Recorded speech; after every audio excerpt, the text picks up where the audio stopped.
It's restringing time on your Verso log. I'm using the Ernie Ball Not Even Slinkies 12 to 56. Anything in that direction works really well. The instrument comes with a card where I collected some of my favorite tunings, so let's use one of those today. It's called the Hyrule voicing.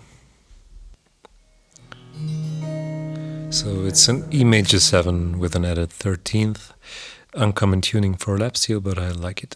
You need a couple of tools, cutting pliers to cut off the strings. A piece of tape is very helpful, but not essential. Then there's a tuning wrench mounted inside of log. Every time you use this, just put it back there, you don't want to lose it. Use a tuner or a reference instrument to play notes. At first you want to check the bottom of each tuning post. You want to see a couple of threads there. If not, turn it anti-clockwise until you see a couple of threads. I begin with the heaviest 56 E string, and before I install it I check the ball end to see if there's any loose wrappings that might pinch me.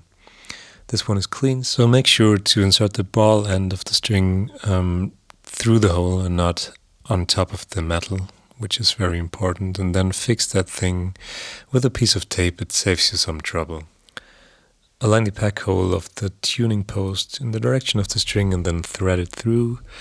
And in my case, the wrapping of the string was a bit loose at the end, so it was thicker than the actual diameter. Just make sure not to use any strings thicker than 59. It won't fit the whole of the tuning pack. Snip that off and you're ready to go.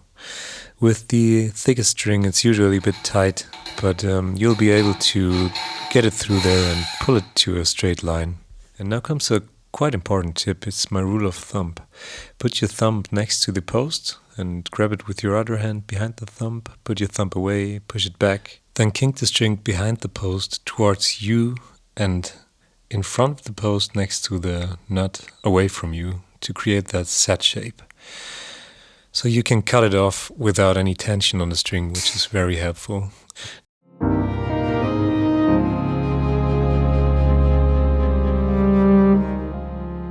Now, while you turn the wrench in a clockwise motion, you have to do a couple of things. Try not to scratch the saddle.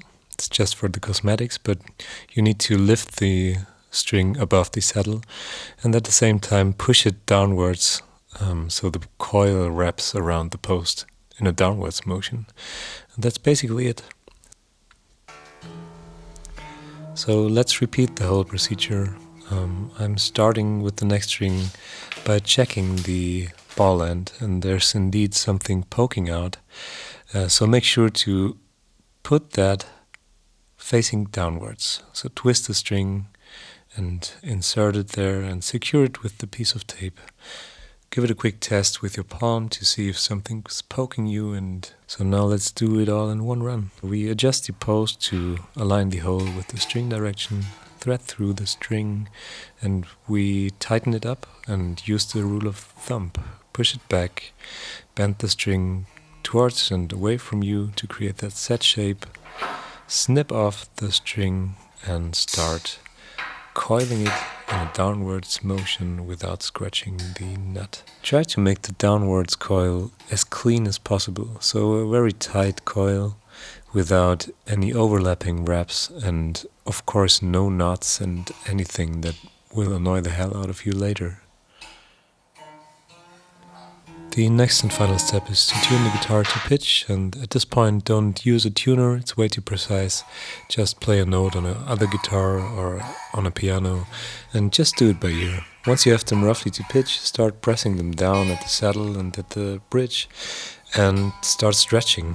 This will release some tension of the string, so you have to retune and stretch again and repeat this process until you have a stable tuning.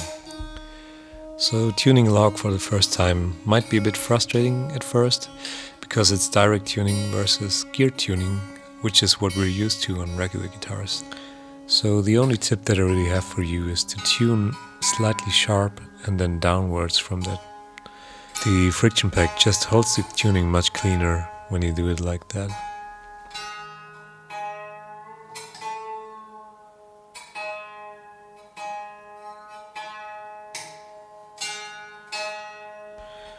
The last tip that I have is to tune the string 10 to 20 cents sharp and then grab the string and pull it until it's to pitch.